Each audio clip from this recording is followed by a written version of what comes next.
Hello, I'm Henry Keane and we are UATV English. That is right. We give you the Ukrainian perspective of reality.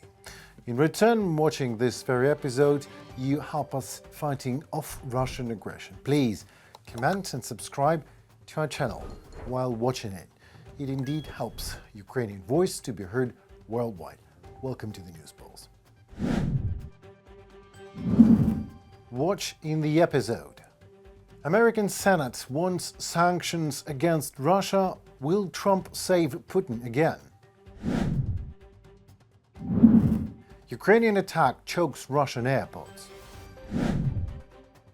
And not only airports, major chemical plant targeted. In the sleepy town of Yelets, Lipetsk region, Russia, someone clearly decided the energy plant needed a break. I mean, literally.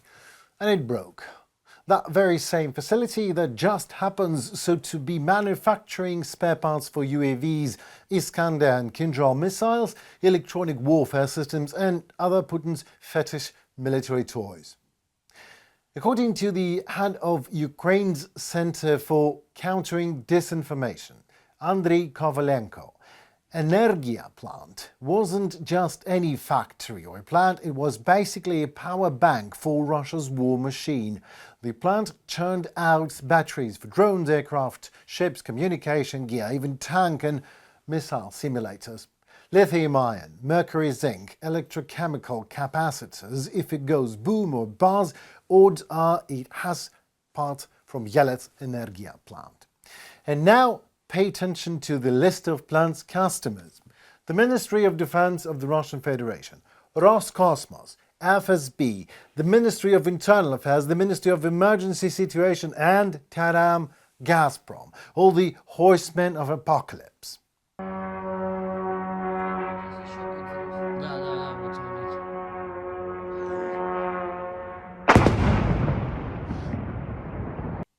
Despite being under sanctions from the EU, USA, Japan and half of the civilized world, the plant was doing all right and actively working, well, until now. Meanwhile, it became quite loud in Ivanovo. On the evening of May 22nd, the Russian media reported everything under control and the air defense is successfully working. Under control could be true. Ukrainian control, though, as it seems that the head of our Ukrainian intelligence is in charge of when Russian plants stop their production. And music to my ears. As usual, several drones were allegedly shot down, yet somehow debris still managed to fall suspiciously close to the Severny airfield, even shattering windows in nearby homes. Locals, according to preliminary data, did not suffer, well, except that of stress. Now, this airfield, Severny, by the way, it is no average patch of runway, but the center for combat application and training of Russian military transport aviation. The 243rd Separate Aviation Squadron and the 81st Military Transport Aviation Regiment are based exactly there, making it obviously pretty cozy spots for a drone to drop in without any further invitation prompted. All in all, just another day in Russia's increasingly crowded and flammable, so to say, sky. Russians are massively stuck in their airports. They are outraged. They get quite uncomfortable with all that. Well, this is a Russian airport. People got stuck for just one day. They wait. It is quite hard indeed. People are deprived of comfort and their human right, I mean free travel. They are outraged for just one day being stuck in the airport. Now here is how Ukrainian airports look. For 3 years, the only aircraft in Ukrainian skies are Russian fighter jets sending missiles and glide bombs on Ukrainian cities, killing us. For 3 years we fly nowhere.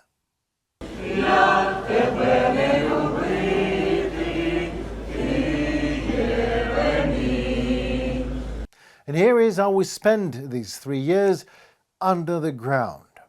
Every day, 2, 3, 5 times a day, sometimes as long as 8 hours, for 3 years in a row. And we never lost the spirit.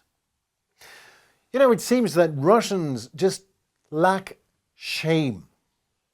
You know, that normal feeling of embarrassment when your president unfolds something unspeakable, unimaginable, like terror on your behalf, and you approve it with your action or inaction. And then, when a backlash hits you in 3 years and you are forced to wait in your airport for just 1 day, you are sincerely surprised. How come, you're asking? I did not want it to happen. I just did not do anything to stop it from happening. But what is truly amazing is how quickly the world owes Russians everything, while they in return do not owe it a single thing. Even the responsibility for this war, they say they never wanted. Like the whole mighty Russian nation does not want all this to happen, but it still happens. How come, Russians? Well, maybe here's come. One man comes to be Russian president for 4 years and then stays for 30 years. Russians call it stability. This one man builds a criminal, oil-addicted oligarchic circle around himself, and Russians call it a successful economy. This man starts a war with a neighbor that is 28 times smaller than Russia, and Russians call it a necessity. This man shreds Ukrainian children with cluster bombs, and Russians call it the greatness of Russian arms. Well, then I guess when you're stuck in your airport, Russians just call it a karma, and expect more to come.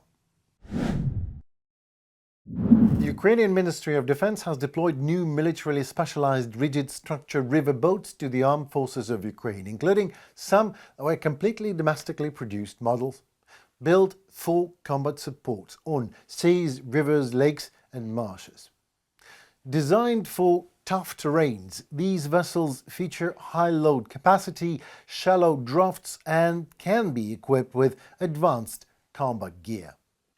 For example, the fleet includes Aqua Spirit rigid inflatable boats, RIBs, known for stability and maneuverability in rough waters, and their Sherp and the Shuttle landing craft, engineered for off-road operations and also armed with dual Browning M2 machine guns for rapid response. These boats have already proven effective in real combat conditions. Ukraine obviously has become a global leader in the development and deployment of naval strike drones, which have reshaped how war is waged at sea. Ukrainian-made drones were the first in history of war to destroy enemy battleships, helicopters and even fighter jets in real combat. On May 14th, Ukraine's defense intelligence presented the Magura V7, a state-of-the-art naval drone that has played a key role in taking down Russia's Black Sea fleet. We are presenting the Magura drones. This is the technology that, under the orders of General Budanov, Ukraine's defense intelligence used to destroy the Black Sea fleet, and more. So far, drones from the Magura family have eliminated 21 enemy targets. That's a world record, something that has never been done before. We're talking about 16 ships which once represented the strength of the aggressor state, though now they rest on the bottom of the Black Sea, along with 3 helicopters and 2 enemy fighter jets. Just the value of those 2 jets alone exceeds $100 million. Andriy Yusuf, spokesperson for Ukraine's defense intelligence. They were presented different models of the now famous Magura V5, the multifunctional platform Magura V6P, and the Magura V7, a missile-carrying drone that, for the first time in the history of war, just like repeating that, destroyed an enemy fighter jet. And a version of the Magura V7 also that is equipped with a combat machine gun. Over the course of past 2 years, these deadly machines have successfully hit 17 targets, destroying 15 of them, including the Sergei Kotov, Ivanovets, Caesar Kunikov battleships, and 2 Su-30 fighter jets. Well, here I go again. Total damage these fierce machines caused to an aggressor amounts to over $500 million. Obviously, the technology is drawing a global attention. The United States has shown serious interest in Ukrainian naval drones tech and manufacturing expertise, of course. So much that the American state of Georgia is reportedly ready to provide a dedicated site for Ukrainian drone companies to operate. Well, we ourselves understand Elon Musk's current dissatisfaction because during the war there were many, let's call it, situations. Situations with the satellite terminals Starlink provided as an act of charity at first to Ukrainians at the very beginning of Russian criminal invasion of Ukraine. However, in his own biography novel, Musk mentions that he secretly ordered his engineers to disable the Starlink satellite communication. They disabled the network near the Crimean coast in order to prevent any Ukrainian attacks on the Russian Black Sea Fleet. When the Minister of Digital Transformation of Ukraine, Mikhailo Fyodorov, was asking Musk to restore the connection for the drones, Musk replied him that he was impressed with the design of the submarine drones, but that he would not turn satellite coverage back on for Crimea because Ukraine, I will quote now, is now going too far in inviting strategic defeat. End of Musk's quote. Well, maybe we do not need to Musk ourselves anymore. And we know that our friends sometimes turn to the enemies. That's happening. It's already happened, I believe. And our own drones are stunningly capable, so let us also remind you that, inspired by Ukraine, France has tested a sea-based kamikaze drone, similar to the Ukrainian Magra V5. Every voice matters. Join our community, support independent journalism and help us bring you the truth from Ukraine. Become a member of Ukraine Today. Join us now. United States Senate Majority Leader John Thune from the Republican Party issued a strong warning to Russian dictator Vladimir Putin, declaring that if Moscow fails to present a credible ceasefire proposal to Ukraine, the United States Senate will move forward with additional sanctions. If Russia won't take diplomacy seriously, the Senate will partner with the Trump administration to consider new sanctions aimed at forcing Putin to the negotiation table, Thune told reporters, according to Axios. If Russia won't take diplomacy seriously, the Senate will partner with the Trump administration to consider new sanctions aimed at forcing Putin to the negotiating table. John Thune, leader of the Republican minority in Senate, in a comment to Axios. Thune's stance appears to diverge from the position expressed by the Trump administration, actually. Just days earlier, Secretary of State Marco Rubio testified before Congress that threatening sanctions could derail fragile peace talks with Russia. Really fragile. And Rubio suggesting that such pressure might cause the Kremlin to walk away from negotiations entirely. On the issue of Ukraine, here's what we can all agree on. There is no military solution to this crisis. Right. It will have to end in a negotiated settlement. And the fundamental challenge we have in Ukraine is this. Russia wants what they do not currently have and are not entitled to, and Ukraine wants what they cannot regain militarily. And that's been the crux of the challenge. Nevertheless, bipartisan momentum behind potential sanctions is growing. Senator John Shaheen, Democrat, indicated that legislation could be put to a vote as early as already next week. We need to make it absolutely clear to Putin that continued obstruction will only result in heightened economic pressure, Shaheen said. Meanwhile, Senators Richard Blumenthal and Lindsey Graham have already drafted a bill of the law that would impose sweeping new sanctions on Russia, including a 500 tariffs on goods from nations purchasing Russian oil, which we already mentioned. But whether it will be able to overpass actually Trump's veto is a big question indeed. It would have been a lot better if Russia was in the G8. You know, a lot of people would say, oh, that's not it. Because if Russia was in, you probably wouldn't have this war. And if you had a different president, you wouldn't have the war either. Donald Trump, President of the United States, in a comment for journalists.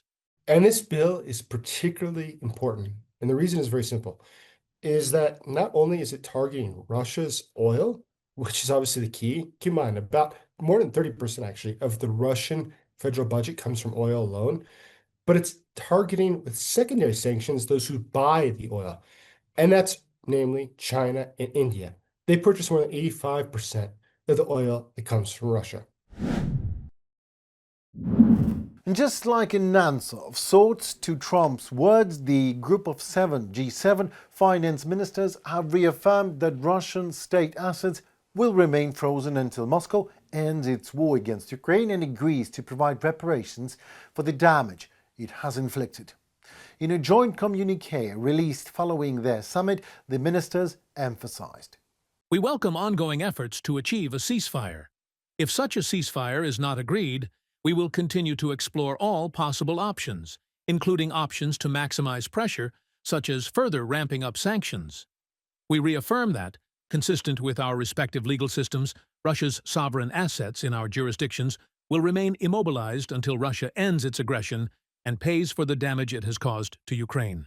From a joint statement of the Group of Seven finance ministers. The G7 also condemned Moscow's continued military assault, praised the resilience of the Ukrainian people, and reiterated support for Ukraine's sovereignty and territorial integrity. The ministers are committed to supporting Ukraine's post-war recovery as well and reconstruction efforts. The G7 pledged to exclude any state or company that has supported Russia's war from benefiting economically from Ukraine's future reconstruction.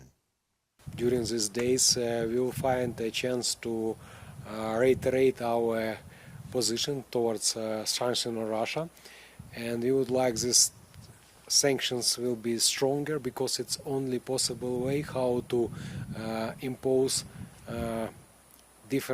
definitely necessary sanctions on Russia for them to make necessary agreements when we have discussions related to peace. Well, that seems to be it for today. Thank you so very much for watching. You are important to us. So is your comment that matters, your share that is much appreciated, and your subscription we're craving. Because it really helps us to be heard worldwide. It was News Pulse. My name is Henry Keane, and stay tuned for more. See you in the next beat.